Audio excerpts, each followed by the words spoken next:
Assalamualaikum warahmatullahi wabarakatuh. Hello student, how's life? I hope everything is going well for you. Today we are going to discuss about descriptive text. Okay, so what is descriptive text? Descriptive text is a text that describes a particular person, animal, place, or thing. Descriptive text ini tuh adalah teks yang mendeskripsikan orang, hewan, tempat, atau benda tertentu. You write a description when you want your reader to picture what you are describing. Teman-teman, kita menuliskan descriptive text ketika kita ingin menggambarkan apa yang kita lihat kepada orang lain. Nah, tujuan teks ini tuh adalah to describe a person, thing, or place in specific.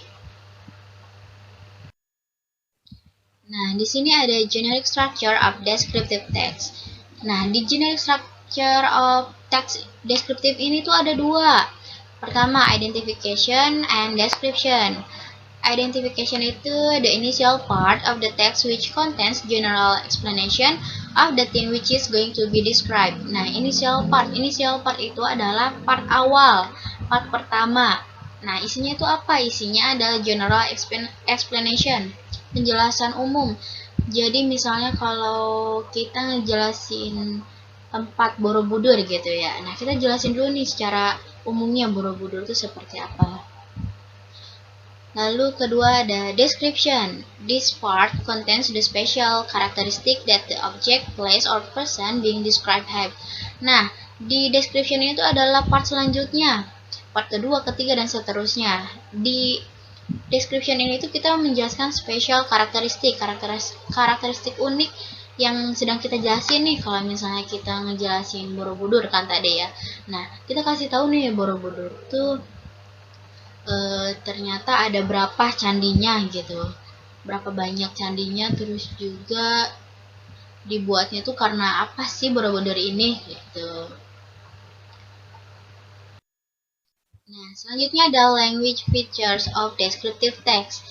Nah, di descriptive text ini kita menggunakan simple present tense, adjective, dan fokus on particular person or thing. Nah, jadi fokus on particular person or thing itu maksudnya itu kalau misalnya kita, nih kayak tadi ya contohnya ngejelasin tentang Borobudur. Nah, berarti kita fokus aja sama Borobudur, kita jelasin tentang Borobudur. Kita tidak usah menjelaskan tiba-tiba kita jelasin Candi Jiwa gitu, Candi Prambanan gitu, mentang-mentang sama-sama candi. Enggak ya, jadi kita tetap harus menjelaskan tentang Borobudur. Jadi kita cuma fokus aja tuh sama apa yang sedang kita jelasin. Lalu, nah ini ada contohnya, judulnya My Best Friend Eugene. My best friend is Eugene and she is my classmate. We go to school together. Eugene comes from an educated family. Her father is a school principal and her mother is also a teacher. Nah, di paragraf awal ini tuh identification, kita baru memperkenalkan nih, kita tuh mau ngejelasin Eugene, teman kita gitu kan. Nah, lalu di paragraf selanjutnya, she is friendly, well-educated, and has good manners. She is always kind to other people. Besides, she always does her homework in time. She is also well-dressed and well-behaved. All teachers have a high opinion of her. She inspires me to work harder and keep me away from bad habits. I'm happy to be her best friend. Nah, di paragraf selanjutnya ini kita ngedeskripsiin si Eugene tuh seperti apa gitu, lebih spesifik. Jadi dia itu friendly, ramah, well educated, berpendidikan yang baik, mempunyai akhlak yang baik, good manners gitu ya.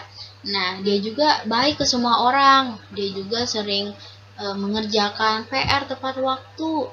Dia berpenampilan baik, well behaved, berperilaku baik, dan semua guru-guru tuh sering ngomongin dia kalau ternyata dia tuh emang seperti itu gitu. Nah, teman-teman di sini Miss sudah mewarnai ya beberapa kalimat atau kata. Nah, yang warna kuning itu contoh dari simple present tense seperti yang tadi ya. Jadi teks deskripsi ini tuh kita harus menggunakan simple present tense. Lalu yang merah itu adjective, kata sifat. Nah, friendly, well educated, good manners, dan lain sebagainya. Nah, sekarang kita contoh descriptive text dalam historical building. Nah, biasanya di historical building ini tuh structure of text-nya what the place is, tempatnya apa gitu, where it's located, di mana lokasinya, and how it looks like, gimana sih tempat ini tuh kelihatannya tuh kayak gimana gitu, bentuknya kayak gimana misalnya.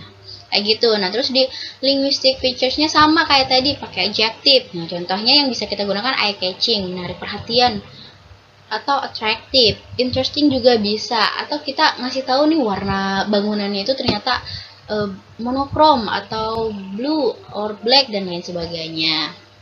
Nah, di historical building juga kita tetap ya menggunakan simple present tense kalau misalnya kita ingin menjelaskan warnanya tuh seperti apa, lokasinya di mana, kayak gitu, itu kita bisa menggunakan simple present tense. Tapi kalau untuk kita ngejelasin sejarah masa lalunya, masa lalu kan berarti lampau ya, udah lama gitu, berarti kita menggunakan past tense.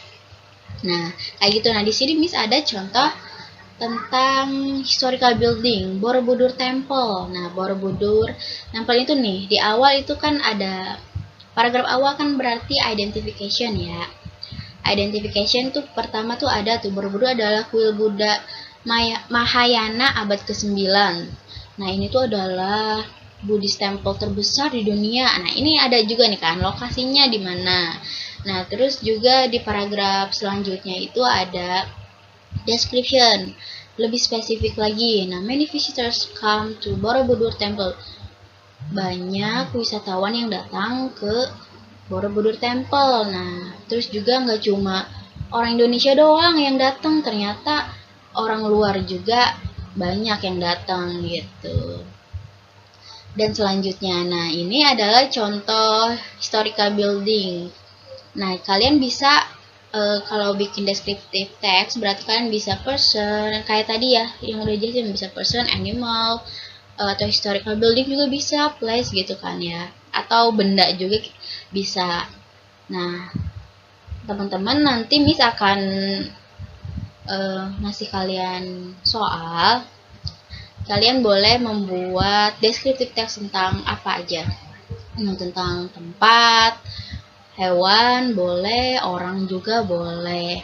Nah, tapi sebelumnya Miss ingin tahu nih, di contoh ini, di Borobudur Temple contoh ini itu kira-kira apa aja yang termasuk adjective. Nah, kalian tolong tuliskan ya, nanti boleh di Google Classroom atau di buku catatan kalian, nanti sama kalian difotoin atau terserah gimana aja, semampunya kalian aja, nggak usah banyak. Misalnya Miss aku dapetnya cuma 2 kata doang nih, nggak apa-apa, 1 doang juga nggak apa-apa, kita belajar ya sama-sama. Jadi Miss harap kalian tetap semangat buat belajar meskipun sekarang kita masih online kayak gini. Kalau masih ada yang bingung boleh chat Miss. Teman-teman semoga semuanya bisa paham atas penjelasan Miss. Thank you very much for your kind attention.